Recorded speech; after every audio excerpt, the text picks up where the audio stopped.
Well, welcome to the Path of a Plumber podcast. I am here with Ricky Cox from Forthright Plumbing, correct? Yes, sir. That's correct. Awesome. So we talked the other day and you kind of told me something interesting that before becoming a plumber, I think you were considering becoming a lawyer, or what was you were like total different path. My grandfather is a retired attorney. He worked in the military for many years. He was also a U.S. Marshal. So he kind of inspired me. I wanted to go into law, and I had the grades, I had the opportunity, but something kind of clicked my high school year, and I realized I would not be able to sit through 4 to 7 years of classes. I couldn't do it anymore. After 12, I think we go through 13 years of school in public school, and I was just mentally exhausted. I had been taking AP classes so that I could get college credit. By the time I graduated, I had a whole year of college done, and I was exhausted. I was in wrestling. I was in extracurricular activities. I mean, I literally worked myself to death as a high school senior, and I just was burned out. I said, I can't do college. And so I started looking into what would be a good trade to have as a skill that I could branch into entrepreneurship later on. Yeah. And what made you choose plumbing out of all the possible trades? It's funny. When I was 12, my dad, we were living in a house in Tampa, and the septic overflow pump failed. And so my dad didn't want to pay a plumber. So we went out there, we dug up the tank, we opened up the lid, and we could see that the pump went bad. And so, guess whose job it was to go down in there and change the pump? 12-year-old Ricky. Yeah. So he said, "Hey, look, son, I'm not going to pay a plumber $2,000 to do this. So you're going to have to go there and do it." So he made me crawl down in that tank and change out the pump, his supervision. And I didn't hate it. I thought it was kind of cool. And then when I was 16, 17, 18, I didn't have the money to take my truck to a mechanic. So I always worked on my truck myself with my dad. And so I enjoyed working with my hands. And I just researched HVAC, electrical, plumbing. I found out that plumbers make pretty good money and that there's a pretty wide career arc. And so I just chose it, went to trade school, and I've been doing it since I was 18. Yeah. And you said that you started obviously as an apprentice. How long did you do that for? I was not, so it's funny, I kind of took a side road in my career. I went to trade school, did a year of training at Irwin Technical College. I got my plumbing technology, I guess you would say it's a degree or a certificate. And after that, I got a job offer to do plumbing maintenance at a hospital. Oh, okay. And I was working overnight shift, and I worked there for 2 years, and then finally I just had enough. Working overnights was killing me, and so I finally I took a pay cut, left the hospital, and went to work for a local plumbing contractor. He's actually a friend of mine. His name is Donnie Hawthorne. He owns Safe Choice Plumbing. Shout out to Donnie. And I worked for him for a year. And at that time, so 2 years in plumbing maintenance and then a year working for an actual plumbing contractor, I knew that I was ready to go in my own van. He was hesitant to let me go in a van, which I understand. You've got a 21, 22-year-old kid who wants to go run plumbing jobs for you. You're going to be hesitant. And so I ended up taking a job at another company, Schliemann Plumbing. I worked there for a couple of years. And then at that point, I was running my own van. So really 2 years of plumbing maintenance in a hospital, replacing fixtures, commercial fixtures like, solar commercial toilets, wall-hung toilets, touchless faucets, that kind of thing, boiler maintenance. And then 1 year in the field working for a new construction plumbing company. And then I went right into service at Schliemann Plumbing. And I've been on my own since, that was about 5 years ago. And so, it only took me about 2 to 3 years after I got out of school to get my own van. Yeah. Yeah. And so how long have you been owning Forthright Plumbing? Sure. So I started it in January of 2019 is when we incorporated. Oh, wow. I didn't actually go into business for myself until April. I got my license March 22nd of last year. So it's been just shy of 2 years. Wow, that's my birthday, March 22nd. So Really? Well, it's a good lucky day. day. It's a good day to get. It's a good day to get something started. It That's was. awesome. And I'll tell you what, sorry, I didn't mean to cut you off. The No, plumbing no, no. exam in Florida, it was pretty stressful. It's like a 9-hour long exam. They make you do isometric drawings. I mean, I had Yeah. to do an isometric drawing of like a 5-story commercial building. And I thought, I mean, I was sweating bullets. I was so stressed out. And then I opened up my exam. I peek at the score and I got like a 91 out of 100. Wow. And I was just so thankful. That was a good moment in my life. Yeah, I've heard that the Florida license can be tough because of the isometric drawings. Like you can know everything, but if you get the drawings wrong, it's almost impossible to pass. Can't pass. If you don't get any points on your isometric, you cannot be a licensed plumber in Florida. Wow, that's intense. Yeah, I've heard that about Florida before. And what do you do now? Mostly, are you doing new construction, service? What are you focused on right now? Sure. So for 2021, we're focusing on service. We are really focusing on growing our service division. We started out, it was just me in my truck. My wife would come help me on some of the bigger jobs whenever I needed a hand. And I mean, at that point, you're just trying to do anything you can to stay busy. So I was doing everything and anything. For the last year and a half, I've done everything. I've done backflows. I've done commercial new construction, residential new construction, tons of residential remodels. I think I did 1 or 2 commercial remodels, tons of service. But, through being a business owner, you pay attention to your numbers and you learn what works for you. And what I've found our highest profit margin is on residential and commercial plumbing service. And so in 2021, we're going 24/7. We're going to, change up our marketing strategy a little bit more. And I'm, for lack of a better term, I'm ditching a lot of the contractors I was working with just because waiting 60 to 90 days to get paid on a lot of these jobs is not a feasible plan for someone who basically started out of his garage. Yeah. Was it hard for you to go from, because I find that a lot of people struggle to go from I'm in the van and I'm doing the work to now I'm going to hire people and let them do it. Was that a hard kind of transition for you, or did it kind of flow naturally? I think it was the first guy that I hired. He's a friend of mine, and I made the mistake of hiring a friend. Yeah. And I didn't know anything about business. So, the wage that I was paying him, although he was a great plumber, it wasn't sustainable for me. I wasn't bringing in enough money. And I ended up having to let him go 90 days into hiring him, which was bad. And so for, my first 3 months, it was money over fist. I mean, I was making a killing. Then you start to invest in buying another truck, and your insurance costs go up. You have to buy more equipment. You have to have twice as many tools as you had before.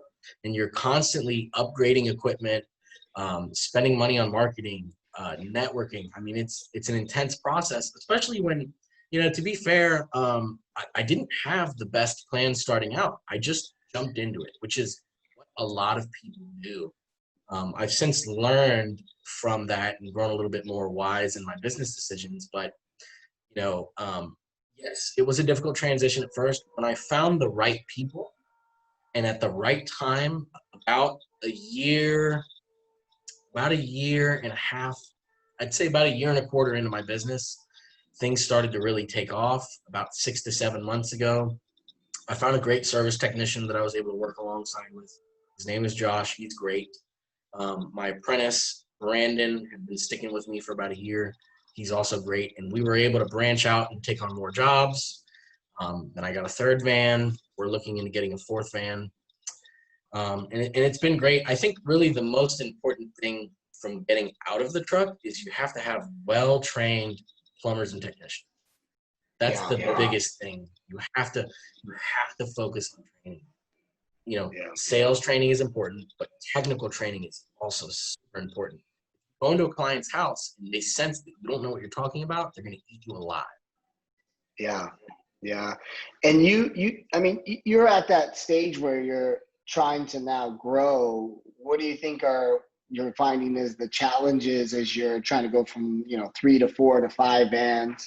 Same thing, kind of the training in plumbers, just finding the right people at the end of the day. Yeah, I would say it's implementing processes that replicate themselves as opposed to me handling it. So that's something I've really focused on for the last 2 to 3 months. Delegation is a business owner's best friend. You have to create, whenever you start out your business, you are the CEO, the VP of marketing, the VP of sales, you're the plumber in the truck, you're the lead marketer, you're the networker, you're the advertiser. It's everything on your shoulders. And you get used to carrying that load. But after a while, you are not the best person for anyone. You as a business owner have to recognize that the reason you're in business is you're there to steer the ship. You're the captain of the ship. You don't need to be the one climbing up and setting the sails or drawing the rigging. You need to be the one steering the ship.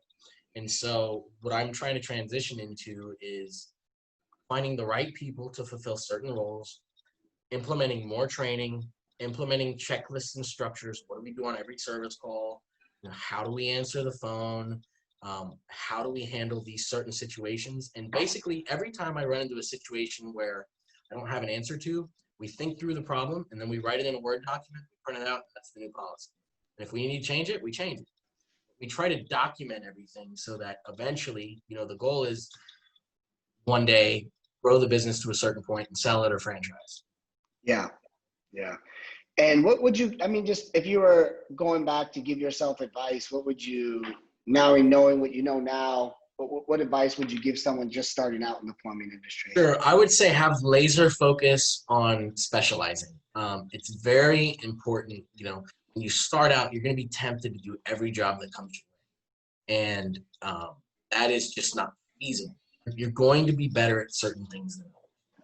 I find that we are much better making profit and being happy and having happy customers when we focus on, service, saving the day, drain cleaning, emergency leaks. Anytime there's a leak, if we can be the first ones out there, we're the heroes and people are grateful. A lot of times they don't even care what the price is. They just want you to come out. Yeah. And so I would say, regardless of what kind of plumbing you want to do, whether it's commercial, residential, even industrial plumbing or specialty, pick something that you're really good at, double down on that, and then grow from there. But what I did was I just started doing kind of everything. I worked with a ton of contractors, and they're great. They're great sources of work and revenue, but they're not the ideal way to grow your business long.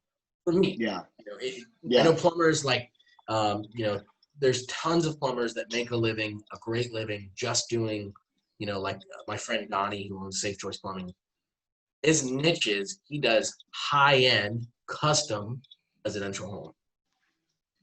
That's a niche, and it's just him and one other plumber. It's a 2-truck business. He gets to go on a bunch of vacations every year. He's got a nice camper, got a couple nice trucks. He's definitely making a 6-figure salary, and he's fine. He's happy with that. And so if you find what you're good at and play on your strengths first, that would be the advice I would give, me 2 years ago. Yeah. I agree. In my experience, like I told you, I've been, doing sales, marketing, business development for 15 years and ran my own marketing company for the last 5. And all the plumbers that are successful, they have a niche that they're good at. They either do repipes really well, drains really well. They just crush it in water heaters, or they do lining. And the ones that make the most money, they just want that same job over and over hundreds of times. And they have the system down, they have the materials down, they have the guys for it, and they just make money at it. I think niching is definitely a clear path to success. And it really, even any industry, like even me as a marketer, I specialize in plumbing companies. When I try to do other ones, I'm never as successful. Even though it's the same formula, it never works out to be the same as when I just take on a plumber. Sure. Yeah. And so what would you say is just kind of the ultimate goal of where you're trying to go? I know you say you're growing, but and maybe franchise and maybe sell, but do you want to be just in the state of Florida? Do you want to be a national plumbing company? What's your long-term goal with Forthright? Sure. My biggest thing is I want to grow, but I want to grow in a way to where we retain the quality in the name. The name of the company is Forthright. and really the image I'm trying to convey with that is we're completely transparent and honest about how we do it. You know, there's no surprise. And I've found that a lot of companies that expand too fast, a lot of times the thing that goes first is the quality. Yeah. So yes, I would love to have a 6-truck, 7-truck business one day, doing anywhere from $1.5 million to $2 million a year in revenue. I think that would be the sweet spot for me. I don't necessarily want to become a giant chain. I think the mom and pop businesses are becoming more and more popular. That's Yeah. the market trend that I'm seeing. People don't want the giant franchise. So if I were to make a franchise out of this, the idea would be it would be the mom and pop franchise, and it would be set up in a way that the franchisees, they're taking on this business model. First focus is quality. It's so Yeah. important. You can't cut corners. Not to say anything bad about my competition, but I have seen several larger residential service plumbing companies in the Bay Area where I work. Their quality goes downhill if they expand too fast. And it's really a shame because your first priority needs to be doing the best possible work you can do, always being honest with your customer, always treating the customer first, and doing what's right. And so those are the family values that we hold to in my business. And I would say those values, more than anything, have contributed to our success. Yeah. Perfect. Is there anything else you want to add? I think so far it's a good, episode. Anything advice or anything you want to add before we go?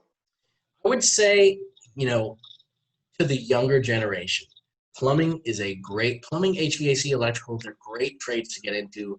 I love being a plumber. I'm very thankful to God that I was given the gift. He put in my DNA to become a plumber. And I'm thankful to my mentors who helped me become a plumber. People such as Donnie, who I mentioned before, Jimmy Lipke, he was a great mentor of mine. Even my service manager, Jason, he's been a plumber for 20 years. There's always more that you can learn as a plumber. You can always level up in the trade. There's always a way for you to advance your skill set. And the beautiful thing is you will always be in demand. It's a great path to entrepreneurship. So if I could talk to the young people for a moment, I would say, if you want to go to college and you want to get a degree and you have a laser focused idea of what you want to do, that's great. Don't count trades off as an option. Great way to make a living. It's a great opportunity for entrepreneurship. And it's just, you feel good at the end of the day. You did something that a lot of people can't do for a fair price, and you sleep well at night. Yeah. Awesome. That's great advice. I think it's a good episode. I think we'll close it there. Thank you so much, Will. I really appreciate your time. Yeah. Thank you so much. Appreciate it. Have a great day, brother. Awesome.